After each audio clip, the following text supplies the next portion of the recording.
One of the questions I get asked quite a lot is my meditation working? Is my spiritual practice working? I think this is a brilliant story to illustrate the spiritual journey and how it works.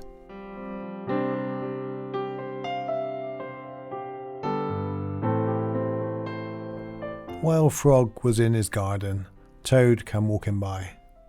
"What a fine garden you have, Frog." "Yes," said Frog. "It's very nice, and it was hard work." "I wish I had a garden," said Toad. "Here are some flower seeds. Plant them in the garden," said Frog, "and soon you will have a garden." "How soon?" said Toad. "Quite soon." Toad ran home. He planted the flower seeds. "Now, seeds," said Toad, "start growing." Toad walked up and down a few times. The seeds did not grow. Toad put his head close to the ground and said loudly, "Now, seeds, start growing." Toad looked at the garden again. The seeds did not start to grow. Toad put his head very close to the ground and shouted, "Now, seeds, start growing." Frog came running up the path. "What is all the noise?" "My seeds will not grow," said Toad. "You are shouting too much," said Toad. "These poor seeds are afraid to grow." "My seeds are afraid to grow?" "Of course," said Frog. "Leave them alone for a few days. Let the sun shine on them. Let the rain fall on them. Soon the seeds will start to grow." That night, Toad looked out the window. "Drat," said Toad. "My seeds have not started to grow. They must be afraid of the dark." Toad went out to his garden with some candles. "I will read the seeds a story," said Toad. "Then they will not be afraid." Toad read a really long story to his seeds. All the next day Toad sang songs to his seeds. And all the next day Toad read poems to his seeds. And all the next day Toad played music for his seeds. Toad looked at the ground. The seeds still did not grow. "What shall I do?" cried Toad. "These must be the most frightened seeds in the whole world." Then Toad felt very tired and he fell asleep. "Toad, Toad, wake up," said Frog. "Look at your garden." Toad looked at his garden. Little green plants were coming up out of the ground. "At last," shouted Toad. "My seeds have stopped being afraid to grow." "And now you will have a nice garden too," said Frog. "Yes," said Toad. "But you were right, Frog. It was very hard work." I love that story. I'm Steven Webb and this is Living Deeper Lives. And I share that story because this is our spiritual practice. This is meditation. This is the desire to grow. It takes time. It takes patience. It takes nurturing. And sometimes we just have to allow the process to happen.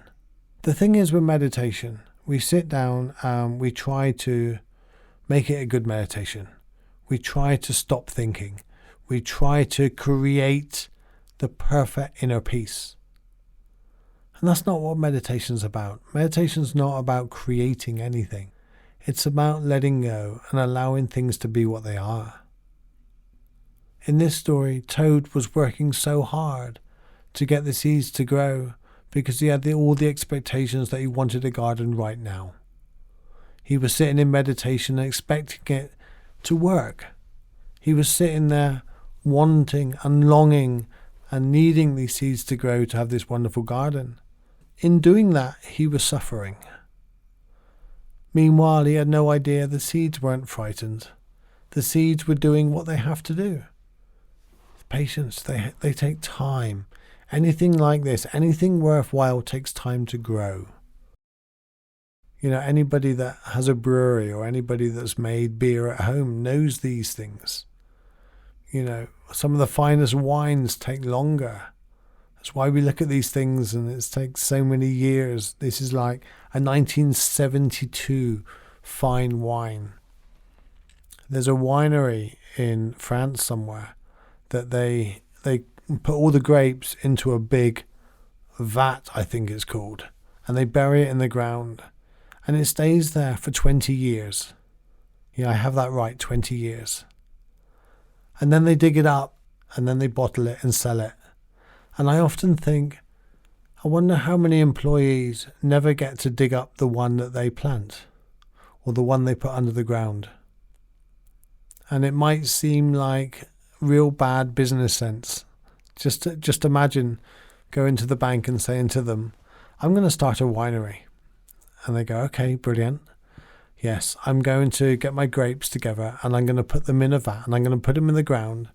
And then in 20 years' time, I'm going to get it out and I'm going to sell this fine wine for a lovely profit. They say, well, what are you going to do in the 20 years? Well, nothing. I'm just going to wait. Meditation is not about good business sense. It's not about wanting something to be different to what it is. Meditation is about accepting an awareness of what things are. And that's the spiritual journey, the spiritual practice. The journey within is not to create anything. You're not creating enlightenment, knowledge or wisdom. It's all there already. You already have all these things. You're not creating a wonderfully spiritually enlightened human. You are already that. It's about undoing everything that has been done to us. Our experiences in life, our opinions and beliefs, everything that is built up over the years needs to be broken down. And you imagine when you're born, you're like a blank field. There's no grass, there's no anything, nothing has grown yet. And then over time, over the months, you see some shoots growing. And then as time goes on, we learn about what we like and dislike. And we start planting our tents and our huts. And then we build these opinions into beliefs. And we start building concrete houses. And we start building concrete houses. And suddenly this landscape is full of this big city. Well, that city is our ego. It's who we are. It's who I am. It's my thoughts, my opinions, my experiences, my stories, the story I tell people, the person I become when it comes to I'm a doctor or I'm a worker or nurse or I'm an accountant or any of those other things. All of these things, parent, is all part of this big, big city.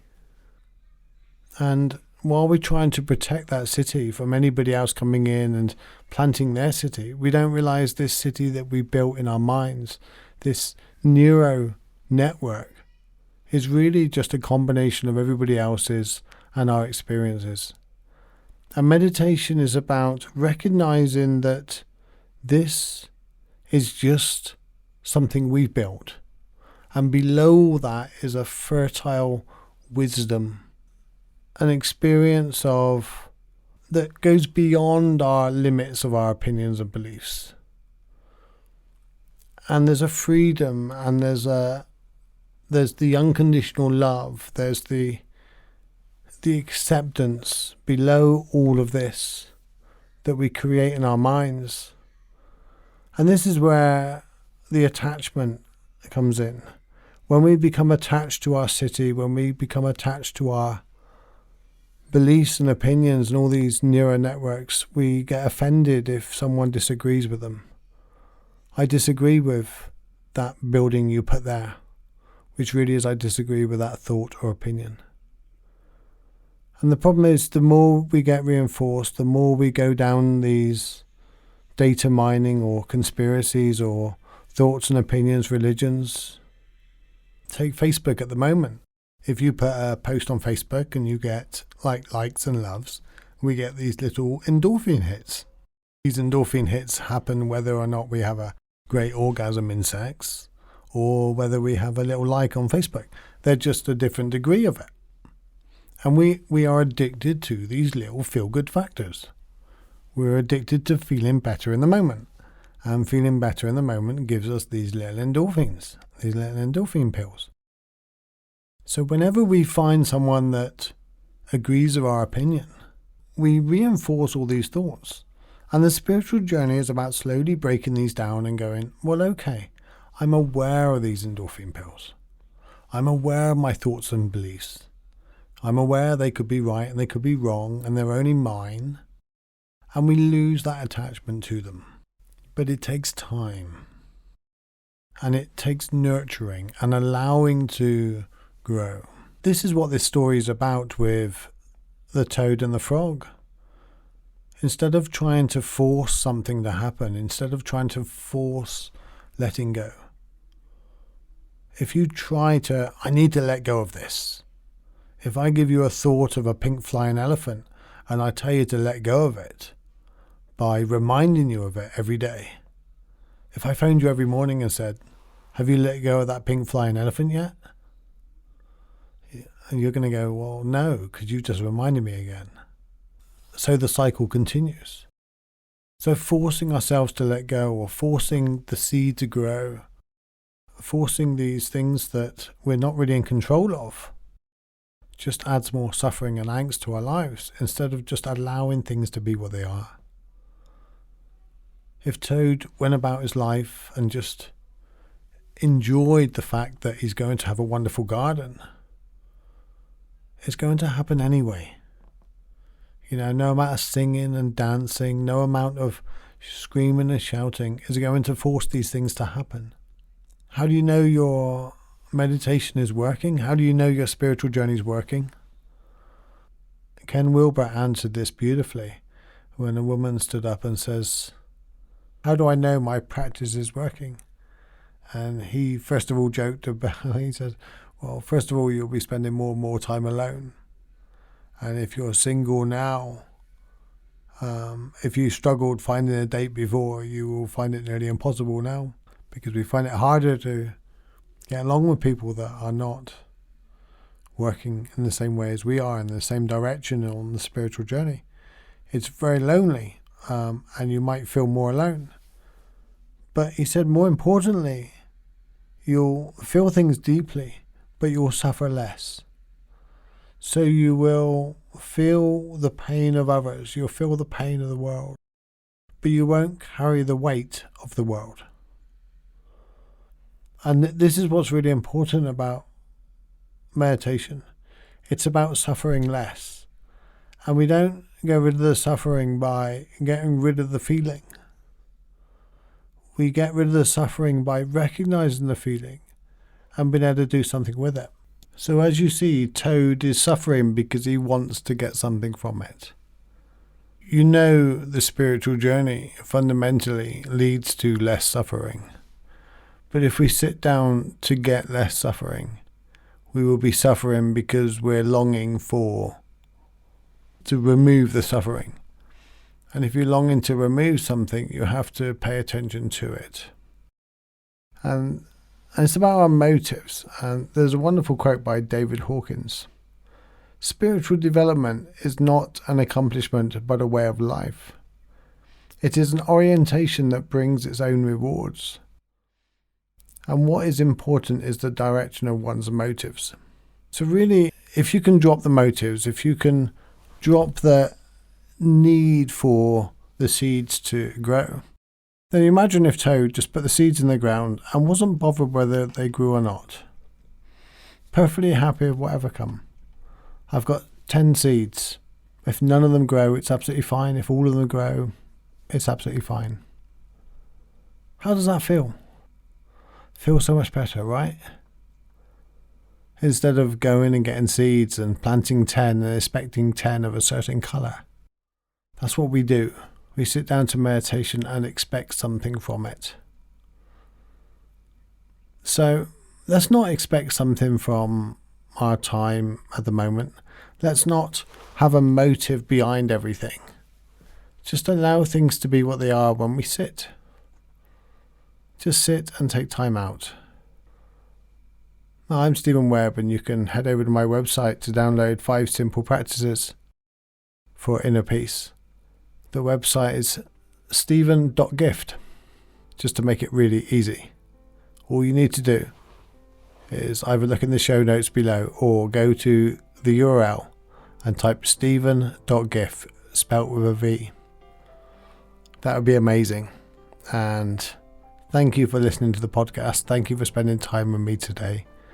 And if this helps you, if it helps you to understand meditation a little more, helps you on your spiritual journey, and helps you to have a little more inner peace, share it with your friends. Give them a little bit of this as well. Take care.